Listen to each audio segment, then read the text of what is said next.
Olá, como estão vocês? Tudo bem? A partir de agora estamos juntos aqui no programa Visão Trabalhista em Debate. Eu lembro a você, telespectador, que a sua participação é fundamental para nós. Então clique no nosso e-mail e participe do programa visãoemdebate@ig.com.br. Este programa é uma realização do Sindicato dos Metalúrgicos de Osasco e região. Sindicato esse que está pertinho de você, na rua Erasmo Braga, número 310, em Presidente Altino. O telefone está aí no seu vídeo, é o 3651-7200. Ligue e se informe e conheça mais os projetos do sindicato. O nosso programa Visão Trabalhista em Debate agora está disponível na internet. Acesse o nosso site, é o www.sindimetal.org.br. Clicando na página do sindicato, você vai poder assistir esse e outros programas da nossa grade. Clique, participe. O tema do nosso programa de hoje é sobre a comemoração dos 22 anos do ECA, Estatuto da Criança e do Adolescente. Para tratar desse assunto, nós convidamos dois gigantes do nome no meio. Antônio Dantas, do CMDCA de Osasco, nosso grande parceiro. Seja bem-vindo aos estúdios da TV Osasco e obrigado desde já por ter aceito o nosso convite. Eu que agradeço o convite, mais uma maneira da gente poder contribuir com o debate público sobre os direitos e a proteção integral da criança e do adolescente. Junto com Dantas, nós convidamos também Maria Estela Santos Graciani. Ela é coordenadora do Núcleo de Trabalho Comunitário da PUC. Maria Estela, seja bem-vinda também aos estúdios da TV Osasco. Obrigado desde já por também ter aceito o nosso convite. Eu é que agradeço a oportunidade de trocar ideias e principalmente ideais para que a criança e o adolescente do nosso país, da nossa cidade, do nosso estado de São Paulo possa realmente ser protegido, defendido na sua cidadania. Há poucos dias ocorreu em Brasília um fórum sobre a questão da avaliação do Estatuto da Criança e do Adolescente, dessa comemoração dos 22 anos. Queria que vocês comentassem um pouco do que ocorreu lá e quais são os pontos positivos. Bom, eu acredito que o ponto positivo fundante, já quando a presidente da República, Dilma Rousseff, realmente coloca a questão de que um PIB de um país não deve ser medido única e exclusivamente pelas questões econômicas, pelas questões financeiras, mas pelo desenvolvimento, que se dá à criança e ao adolescente. Então, a partir desse momento histórico para nós, a criança vai fazer parte no atendimento à saúde, lazer, cultura, em todas as suas dimensões da vida, parte do desenvolvimento social, político e econômico e cultural da nossa nação. Agora, entre os temas que foram abordados nessa conferência, estava lá o trabalho infantil e a exploração infantil. Temas abordados, temas importantes. Queria que você comentasse um pouco dessa conferência e esses temas que foram abordados. Acho que, na verdade, um dos grandes produtos dessa conferência nacional foi a aprovação e a ratificação de um plano decenal, se encerrou, foi a 9ª conferência que o Brasil realizou, a conferência de âmbito nacional, e aí o interessante desse espaço democrático de debate sobre a situação e os temas que envolvem a criança e o adolescente, e num sentido de você buscar mecanismos e estruturas de governo para se garantir a proteção integral aos direitos da criança e do adolescente, já tinha todo um processo de discussão, todo um processo até instalado no próprio CONANDA, uma consulta pública que foi colocada para o Brasil inteiro, contribuir de como se garante o direito e a proteção integral da criança e do adolescente. Então, a conferência ela ratificou um plano decenal, que é um plano futuro, então como que os estados, como que a União e todos os municípios podem garantir, implementar esse plano decenal em 10 anos, e aí, dentro da temática do plano decenal, com certeza, não dá para fugir da responsabilidade de fazer com que a sociedade brasileira discuta uma das piores violações que acontecem com as nossas crianças, que é o trabalho infantil, que é a violência sexual, que é a pornografia, entre outras situações que a gente sabe que as crianças estão sendo vítimas, e vítima dos adultos. Então, assim, a sociedade brasileira precisa, mais do que urgente, erradicar e combater todo esse tipo de violência.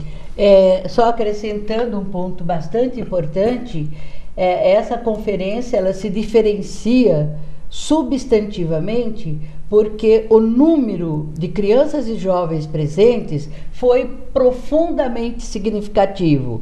Antes, os estados mandavam 8, 12, etc. E lá puderam participar e dar suas ideias, as suas sugestões e as suas propostas para cada um desses ângulos discutidos, que no fundo é um sistema de garantia de direitos. E isso é muito importante, porque não vai agir um setor, vamos dizer, exclusivo, mas vai haver interagindo exatamente com outros ângulos. Então você percebe que a política vai se fazer nesse plano decenal não só a nível municipal e referendado pelo estadual e completado concretamente pelo nacional. Então você percebe uma integração, uma mobilidade, uma articulação nacional para os direitos da infância e da adolescência nesse momento do Brasil.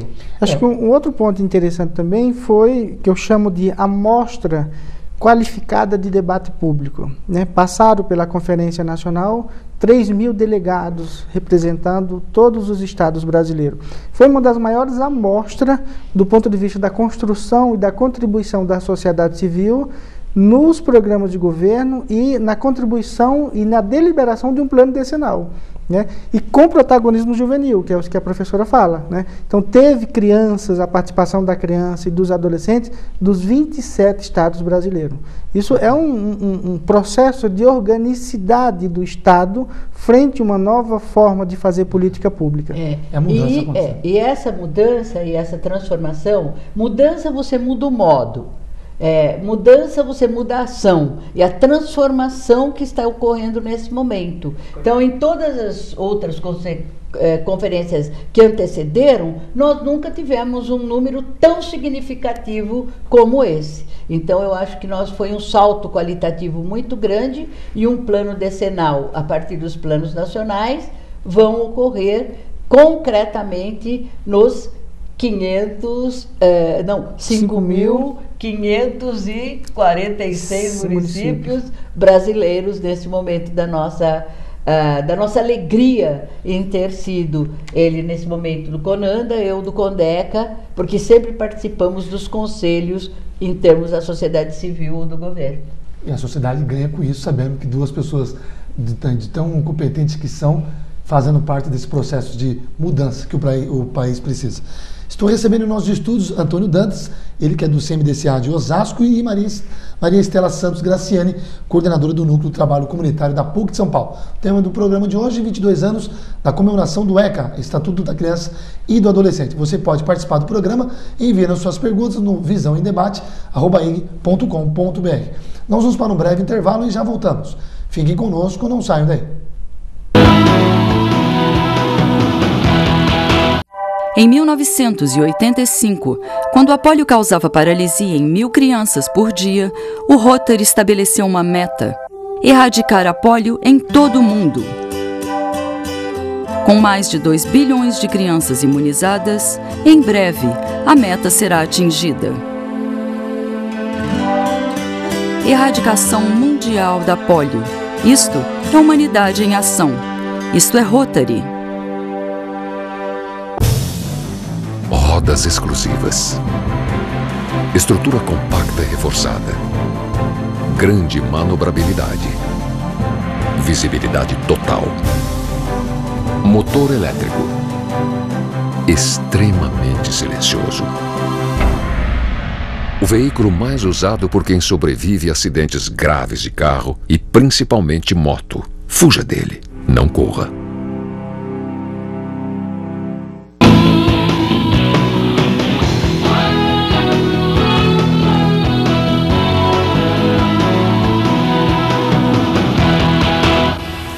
Já estamos de volta com o programa Visão Trabalhista em Debate.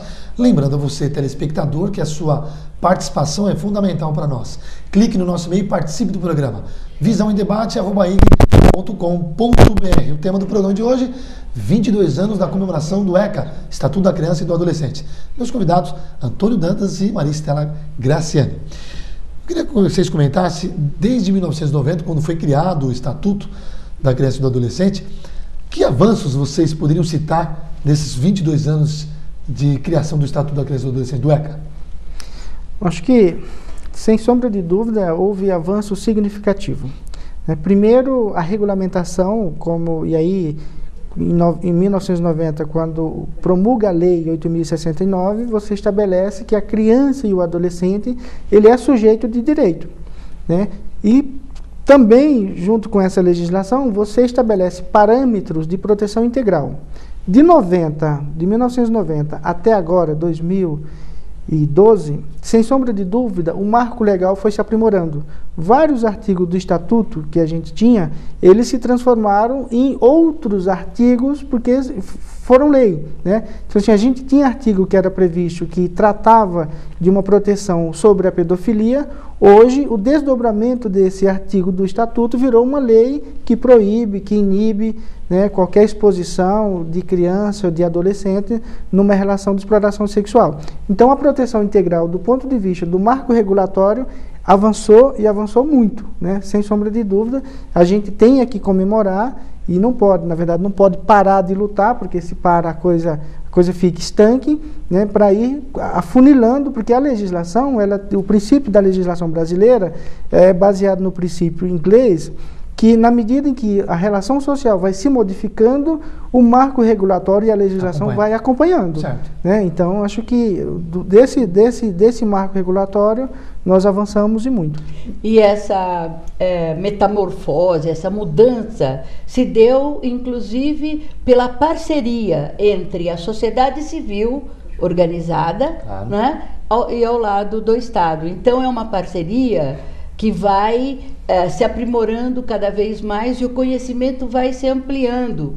Veja, nós começamos com leis, né, de planos nacionais, etc., que geram depois os planos mais específicos e operacionalizados, com a erradicação do trabalho infantil. Depois, o olhar, o aprofundamento, a abrangência para a questão da violência doméstica, aquela que ainda ocorre em muitos lares brasileiros, porque não houve necessariamente um entendimento profundo de que a violência, quando ocorre na fase da infância e da adolescência e do jovem, vai desdobrar-se na fase adulta. Então, nós vamos arrastar esse problema concretamente. E, na continuidade, a questão da exploração sexual dentro da família, com os amigos, com os conhecidos, etc. Que esses são os elementos que mais aparecem.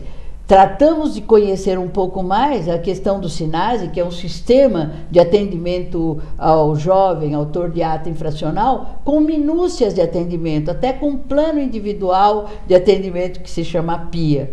E colocamos que um dos problemas fundantes nessa discussão geral do Brasil era a convivência familiar e comunitária. Familiar, porque ainda houve modificações na sociedade, nos meios de comunicação, na questão das novas tecnologias. E as crianças e os adolescentes, logicamente, preferem muito mais as novas tecnologias do que realmente fazer a lição de casa. Né? Então, nós temos que pensar em tudo isso, que é uma totalidade, para que realmente esse marco regulatório dele ser a prioridade absoluta, ter um atendimento geral em todas as dimensões da vida, da existência humana, seja concretizado por esse marco que ora está colocado e socializado. O mais importante é isso. Nós falamos da comemoração dos 22 anos, falamos dos avanços. Eu queria saber de vocês, falta ainda alguma coisa para melhorar o Estatuto? Sem sombra de dúvida. A gente falou de comemoração, né, de avanços. Então tá tudo bem, não? Ainda não, falta? Tá. Não, ainda, na verdade, assim, o Brasil, ele avançou do ponto de vista de construir instrumentos que, de fato, normatizem determinada situação de violência. Isso sem sombra de dúvida, como a professora citou, o próprio Sistema Nacional, o SINASE, né, de Atendimento Socioeducativo. O Brasil ratificou um Plano Nacional de Convivência Familiar e Comunitária, né, e vários outros instrumentos, CIP, Sistema de Informação para a Infância. Todos esses instrumentos ele está construído. O avanço agora, o desafio, é implementar. é fazer com que todas essas políticas públicas sejam implementadas no âmbito da União, no âmbito dos estados e no âmbito dos municípios. E assim, e sem contar com um desafio muito grande que o Brasil, com toda essa dimensão continental, com toda essa diversidade cultural e de comportamento que nós temos, o difícil de você colocar uma política pública única, ele precisa ser muito bem entendido, porque assim, as várias interferências do ponto de vista da produção de cultura, da produção do conhecimento, isso tem influência na implementação da política pública, né? Haja visto que o Estatuto comemora 22 anos. Nem todos os artigos, a gente se pergunta, nem todos os artigos do Estatuto foram implementados na sua totalidade. Entendi. Mas, enfim, porque é um avanço, né? Porque o Estatuto em si, ele é um instrumento em construção. A sociedade brasileira, a gente vai construindo a nossa relação. Então, o Estatuto, no fundo, ele precisa de ser eminentemente conhecido. E não é conhecido só pelos seus sujeitos da ação, como nós, conselheiros, etc., mas por toda a sociedade, pela família, pelos promotores públicos, pelos professores, enfim. Pelos gestores. Tem gestor, principalmente. Tem gestor, principalmente em muita situação da política de educação, que muitos não desconhecem, tem alguns que não gosta do Estatuto. E não é uma relação de gostar, é uma relação de respeitar não a lei, mas a lei também, mas o direito de seres humanos, que são pessoas que têm direitos e têm obrigação. E o Estado é responsável por garantir esse direito. A implantação, então, já foi dada, né? O Brasil está bem colocado, já, como você falou, no âmbito federal, estadual e municipal. Aí entra o trabalho de vocês, a humanização desses profissionais, de implementar, como o Brasil é um país diversificado, como você citou, com culturas diferentes, enfim. O difícil vai ser convencer o profissional que está ali, que, vamos direto ao assunto, que está ali para tentar mudar essa realidade? É mais ou menos isso? É que não é um processo de convencimento, mas é um processo de conhecimento. De conhecer. As pessoas precisam... Que trabalham com isso, precisam conhecer. Precisam conhecer e dar visibilidade na implementação e na execução da realização enquanto profissional, enquanto cidadão, né? A gente tem que olhar uma criança na rua e o olhar tem que ser um olhar protetivo. Entendi. Não um olhar de que é mais um ser humano, é um olhar de proteção. Ou de desprezo.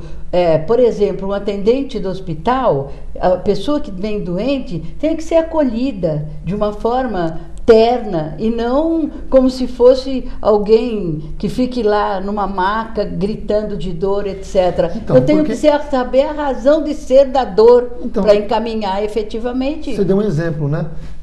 Mas acontece do profissional que está ali, mesmo tendo conhecimento, não saber passar. Aí é um problema do ser humano. O que fazer? Eu diria que eu trataria numa relação de... Mas recebe o indivíduo ali, como você falou, como um qualquer. Mas são valores invertidos. Mas como mudar isso? Não é difícil, né? Que vem de berço. A família tem culpa, a sociedade tem culpa, né? Pois é. Não, e assim, toda ação, ela gera uma reação. E toda ação, ela pode ser punida, né? O problema é que nós não conseguimos nos policiar, nem cobrar uma ação negativa dessa para poder corrigir a situação. Eu vou testar um exemplo simples, fugindo um pouco do tema. Minha mãe ficou internada, teve um AVC, eu fui até o hospital, eu trabalho na área da saúde, né? Além de ser jornalista, trabalho numa escola, e aí eu chegando lá, ela ficou 6 horas, teve um AVC, o AVC tem que ser rápido, né? Senão tem várias consequências. E aí eu passando por ali, vi uma enfermeira e tal, puxa, depois que ela me viu, sua mãe que tá aí, então vamos... Então assim, teve que me ver, depois de 6 horas, minha mãe estando numa cadeira, esperando o atendimento, isso que é um hospital particular, e acabou sofrendo esse tipo de demora. Ou seja, eu estou na área, vi ali, a pessoa me viu, então vamos lá, sua mãe que está aí, agora vamos atender da forma que tem que atender. Acho que não é bem por aí, né? Temos que mudar essa consciência de todos os profissionais que trabalham com as crianças, principalmente. Estamos aqui comemorando os 22 anos do ECA, Estatuto da Criança e do Adolescente. Você pode participar do programa enviando suas perguntas no visãoemdebate@eg.com.br. Nós vamos para um breve intervalo e já voltamos. Fiquem conosco, não saiam daí. Em 1985, quando a polio causava paralisia em 1.000 crianças por dia, o Rotary estabeleceu uma meta: erradicar a polio em todo o mundo. Com mais de 2 bilhões de crianças imunizadas, em breve a meta será atingida. Erradicação mundial da polio. Isto é humanidade em ação. Isto é Rotary.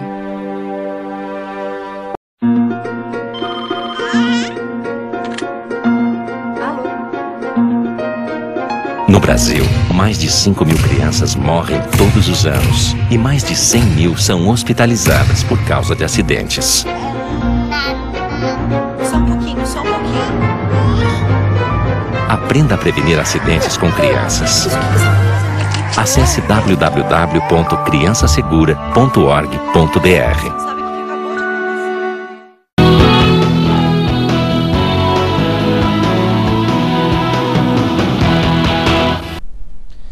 Já estamos de volta com o programa Visão Trabalhista e Debate. Lembrando a você, telespectador, que a sua participação é fundamental para nós. Clique no nosso e-mail e participe do programa.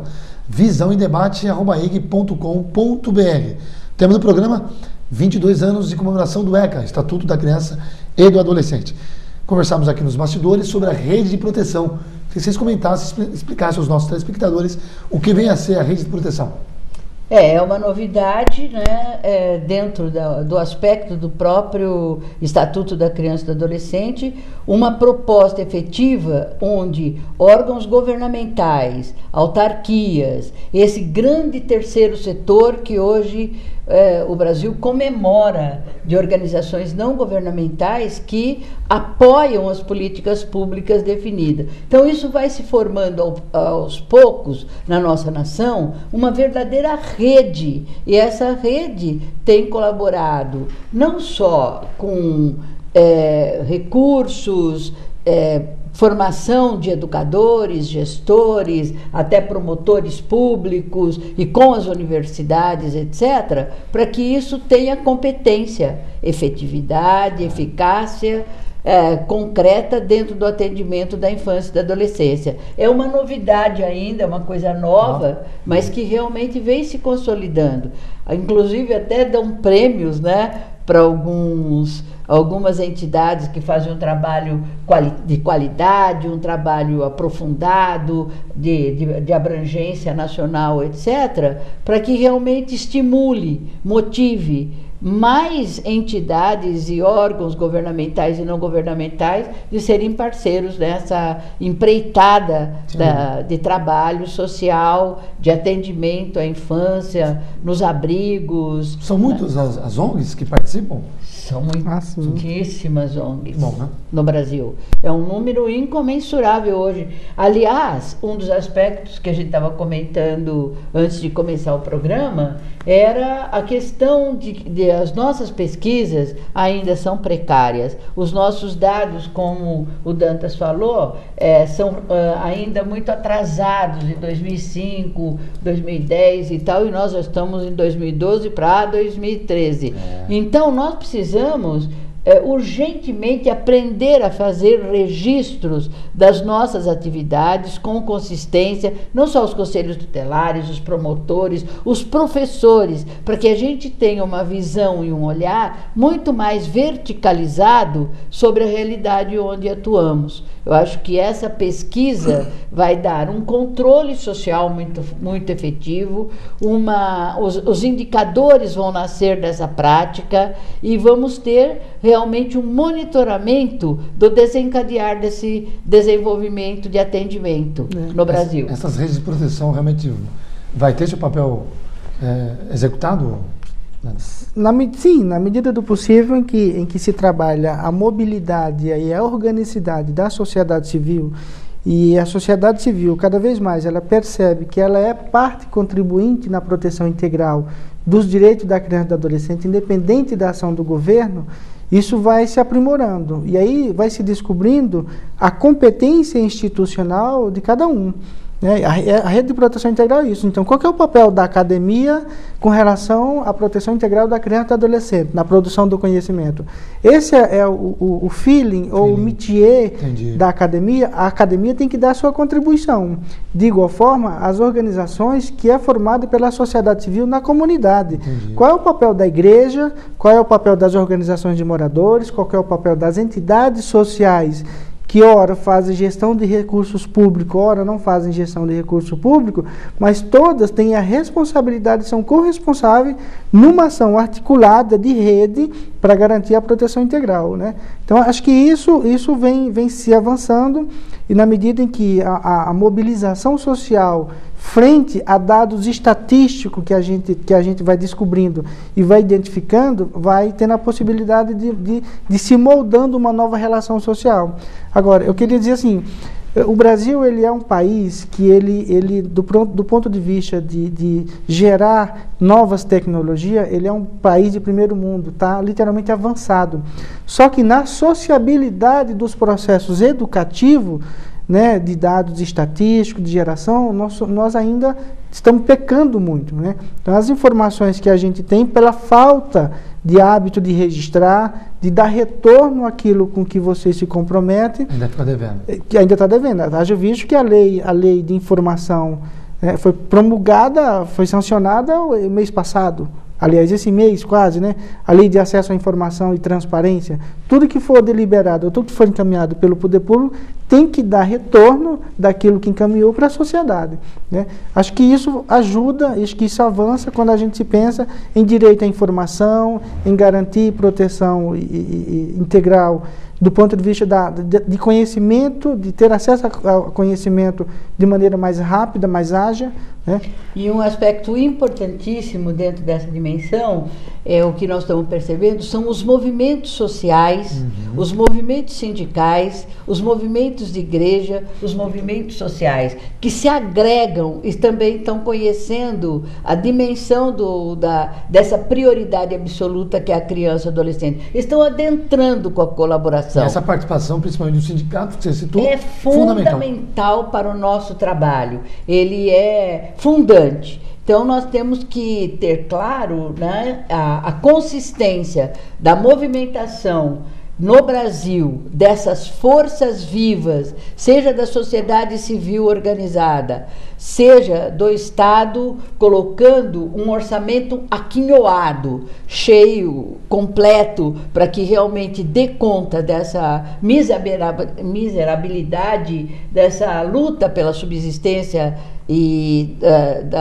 da pobreza que ainda acontece, apesar do salto que se deu como país emergente, para que realmente a criança e o adolescente realmente receba o respeito de todos nós. E eu acho que aqui então surge a questão da educacomunicação. E a educação e a comunicação têm nesse momento da história do Brasil que adentrar ao cenário nacional com muita força, com muita garra, para que realmente cada um de nós faça a sua parte e nós todos, compondo essa população, possa resgatar a cidadania perdida de muitas crianças e muitos adolescentes do nosso país. Muitos especialistas dizem que isso é culpa também da família, mas se resumir só isso, não é o início de uma mudança, né? Não é só culpar a família. A família tem culpa sim, nós sabemos disso, né? Por N fatores históricos, mas indo por esse caminho aí a gente vai ter um... Mas a convivência familiar e comunitária já se transformou num plano nacional. E a convivência familiar e comunitária, nós temos que aprender a apreender as múltiplas relações que ela está mantendo. Infelizmente, as horas são poucas para que a gente possa falar, mas gostaríamos de voltar outras vezes, todas as vezes, para falar sobre o Estatuto, sobre todas as suas dimensões. Professora, estaremos abertos. Desde já faço o convite, estendendo o convite. O difícil, gente, é ver os dois de volta aqui. A agenda é muito apertada. O convite já está aberto, vocês estão aí de testemunha. Comemoramos hoje os 22 anos do ECA, Estatuto da Criança e do Adolescente, e tratamos um tema muito importante, por isso trazemos duas pessoas importantes também para esse tema. Antônio Dantas, do CMDCA de Osasco. Obrigado, Dantas, por mais uma vez estar aqui conosco, tratando um tema tão importante. Não seria injusto não estar com a sua presença aqui. Você que vem ao nosso programa sempre que possível e tratar um tema tão importante que foi a comemoração dos 22 anos do ECA. Imagina, eu que agradeço pelo convite e pela possibilidade de contribuir. A nossa outra convidada é Maria Estela Santos Graciani. Ela é coordenadora do Núcleo de Trabalho Comunitário da PUC. Maria Estela Graciani, mais uma colega que eu conheci aqui e fico feliz de ter recebido a senhora junto com o Dantas para tratar um tema tão importante que foi os 22 anos do Estatuto da Criança e do Adolescente. Obrigado pela sua presença. Eu agradeço e me senti muito honrada de poder participar essa tarde com vocês. Eu quero agradecer a presença sua em casa, por ter ficado conosco, pelo seu carinho e, claro, pela sua audiência. Agora você já sabe, nós temos um encontro marcado aqui no programa Visão Trabalhista em Debate. Através do nosso canal eletrônico, você opina e participa do programa. visãoemdebate@ig.com.br ou pelo site no www.sindimetal.org.br. Nós vamos ficando por aqui. Tenham todos uma ótima semana. Eu vejo vocês, se Deus quiser, no próximo programa. Tchau.